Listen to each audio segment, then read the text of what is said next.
Mood বেয়া? This is my sweet fix, what years Levi's? ব'লক আজি আপোনালোকক নিউলি অ'পেন যোৰহাট তৰাজানত থকা বেগ ভিলালৈ লৈ যাওঁ, যাৰ এম্বিয়েন্স দেখি চবৰে দিনটোৰ ষ্ট্ৰেছ একদম খতম হৈ যাব।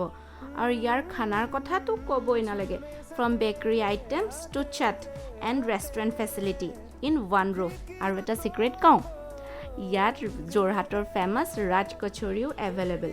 মইতো পূৰা খাই আহিলোঁ, আপোনালোকে কাৰ ৱেইট কৰি আছে? যাওক আকৌ। যোৰহাট সঞ্জীৱনী হস্পিটেলত ওচৰতে আছে, কাৰণ বহুত লোক হস্পিটেলত বহি ষ্ট্ৰেছ লৈ থাকে। আৰু ওচৰতে ইমান ধুনীয়া আৰু খানা আৰু দেখাত ধুনীয়া ৰেষ্টুৰেণ্ট এখন বহুত প্ৰয়োজনীয় আছিলে।